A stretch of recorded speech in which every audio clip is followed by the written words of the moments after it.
Okay, welcome to another episode, if you will, of Burnout and Break Stuff. I'm DK, or Donovan, and I'm burned out on fixing broken stuff. And today we've got our Roadie, our 73 project car, Roadrunner, and I have a short list of things I'd like to get done today. And I'm sure you recognize my eclectic mix of tools here. But first thing that I need to really fix is this fill neck grommet on the fuel tank. Because if I go to the fuel station, I fill up, it gets to the top, this is dry rotted and cracked, fuel dumps out on the ground. Last time we went to the fuel station to put fuel in this, I think gas without ethanol was $6.50 a gallon. And one, that's expensive to be dumping on the ground. Secondly, the environmental hazard, I don't want it on the ground. And it's embarrassing at the fuel station. So I have a replacement grommet and installed that. And since I've had this issue with the fill neck grommet leaking, I generally carry a 5-gallon can of fuel with me, plastic container of fuel. Since the fuel gauge doesn't work appropriately, I'm never sure where I am with fuel. I don't want to run out, I don't want to be stuck on the side of the road. So that's why I carry that stuff in there. And just so happens, the other day when I went for tacos, guess what? I can't, the trunk lock broke. I'm gathering the little arm that reaches up to the latch mechanism, snapped off in the lock, so I can't get into the trunk to get my fuel out in case I needed it. So I need to fix this. That's why I have my eclectic tool mix here. So, and I will show you some of the other ways that I've seen trunk or taillight finish panels entered. Sometimes it seems like they take an axe and just go to town on it. And I can show you an example. Or I've got air chisel. I can just get right on up in there and tear that deck lid up. I mean, there's also, I think this is probably the most common method. Somebody puts a screwdriver up in here and beats that in there and then starts reefing and twisting on the lock until they bust the lock cylinder out of it. I've also have a 6-inch can-like hole saw here. I can just get right up in there, you know. But I'm not that guy. I am sarcastic, and I hope that people can appreciate sarcasm. So that's what's going on. The other things on the repair list, I want to straighten this valance panel. Get that license plate straightened out while we're in here. We'll test the fuel gauge by removing the sending unit wire and shorting it to ground, turning the ignition on, and see if we get full sweep on our gas gauge, fuel gauge, whichever your preference. Get the fill neck seal repaired, and since the appropriate way of fixing this is to remove the back seat and either crawl through or have a long series of extensions, 2 5/16 fasteners with 1/2-inch heads, back that out, the lock mechanism frees from the deck lid will open. Now let me take you around for some of the fun time things that I've seen with deck lid repairs. Here's a replacement deck lid that we picked up in the salvage yard way back when. So either they don't fit, it's too difficult to get the back seat out, they don't know how, whatever it might be, this is the type of things that happen. You know, can't fit through there, don't know how to get in there, whatever it may be, don't want to. And So there's the fasteners that I'm talking about and the latch. So if I just undo those, that latch mechanism will fall free of the deck lid and the deck lid will open. So that's what, set that aside. Okay, this duster here, someone did the same thing, just kind of beat on it until they got that lock cylinder out of there. And I straightened it out the best I could. This car is good enough for what it is. It's, yeah, believe it or not, I paid 75 bucks for that green shell. It was a complete car. That's another episode. Let's go outside. Pardon the noise.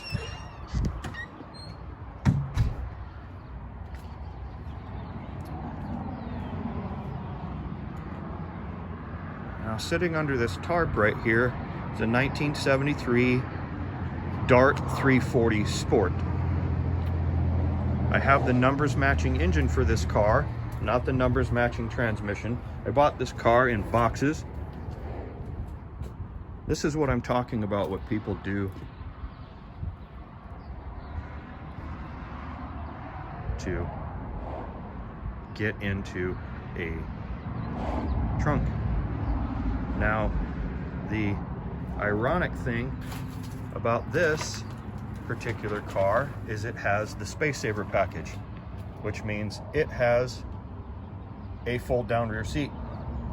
Someone could have easily have folded the rear seat forward, reached around the corners, popped the latches down on the divider board, and crawled back in here with a socket, a ratchet, and removed the lock cylinder. So that's the type of fun that goes on with these cars. All right, I'm gonna get off my sarcastic kick now, and let's go back inside and get busy making a repair.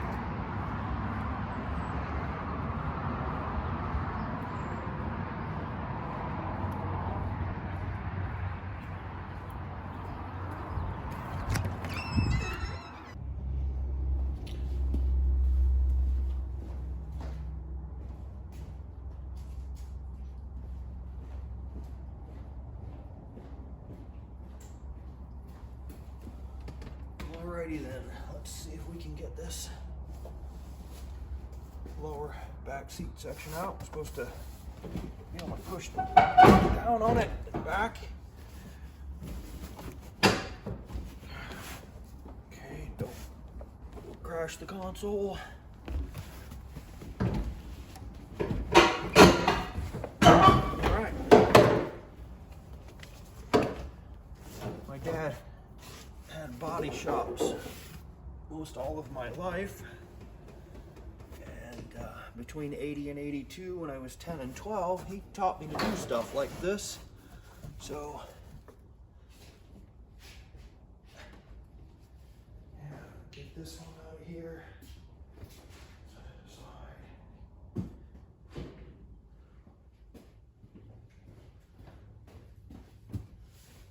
And I was watching the walk around video and thought it was odd.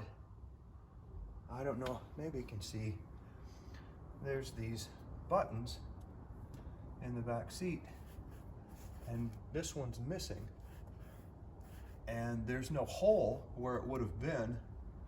So I believe the factory, somebody missed it at the factory. Let's see, got it here. Okay, all right, this one's on tabs. And the tabs were bent back over, so okay, this seat wasn't put back in the right way. It was just left, and the tabs folded over. Interesting. Okay. It needs a good cleaning. Good cleaning. All right, get this out of here.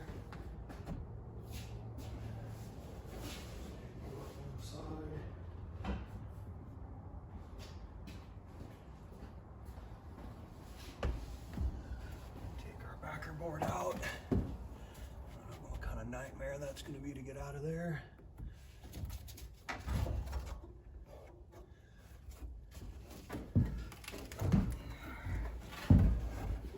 see.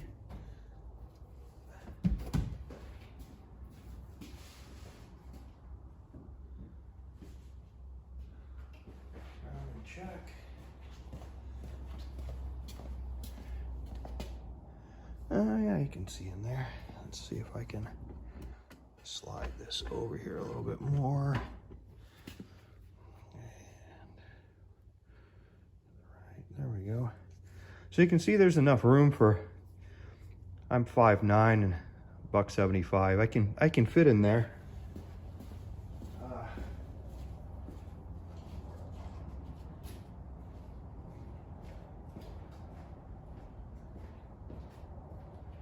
Let's see if this extension right here, a bunch of them I put together, some 1/2 inch. Okay, I can see them.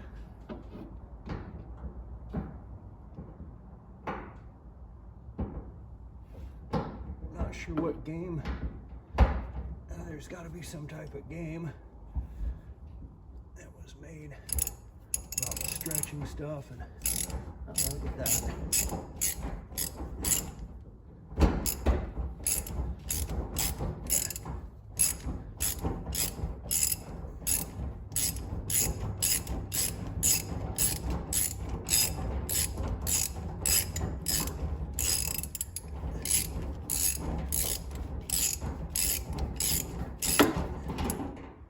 That one's, I believe, free.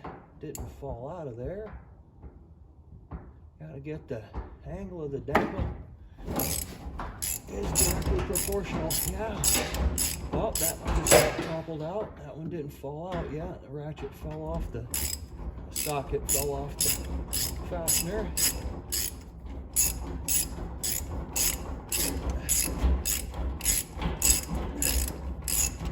Oh, look at that. So, make sure that you have plenty of extensions and you don't even have to crawl in the trunk. How about that monkey motion?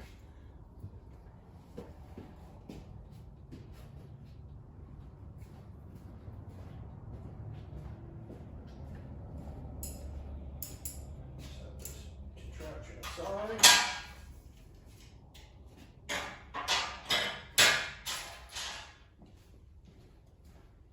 Okay, one deck lid open.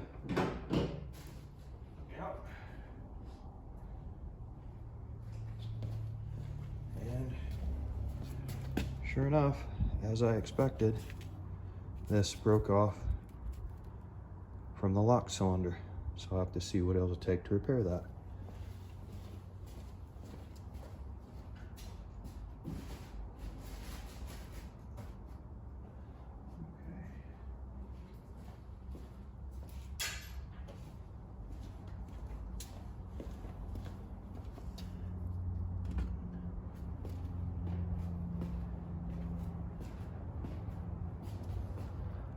So around back, you can see, like I said, a fuel jug. I'm glad I didn't run out of fuel, or I'm glad the Roadie didn't quit for some reason. You know, 50-year-old car sitting in a garage for quite some time, and just getting it back on the road basically.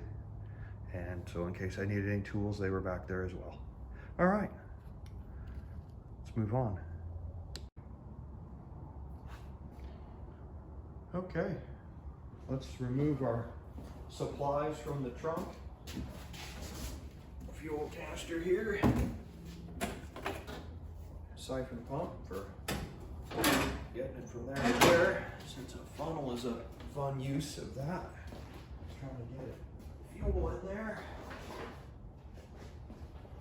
I need to recover one of my fasteners. Fell out in there somewhere. Saw it on its way back. It's on the other side of the car cover. Ah, there it is. There. Set my tool kit aside.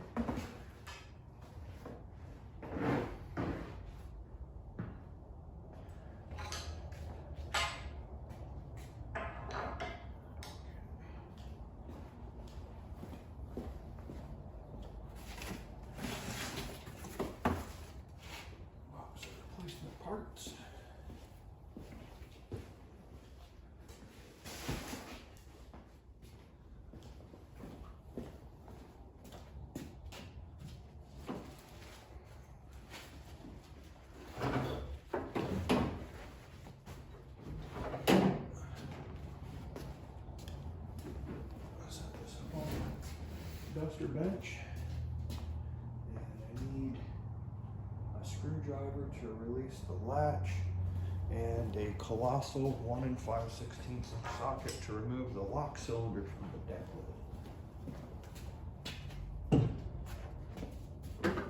That's over there, easy. C-bar.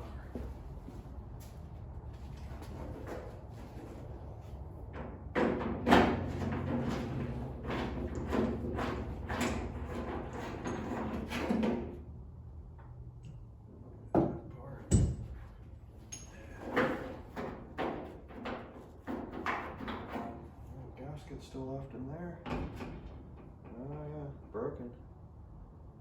But it is 50 years old, so. If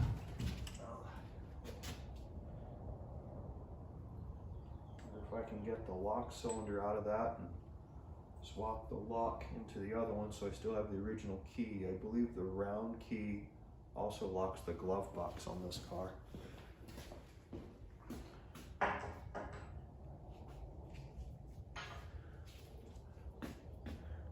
Let's see, it'll focus in there, yeah. Focus, there we go. Yeah, the little fingers there, one of them's broken off.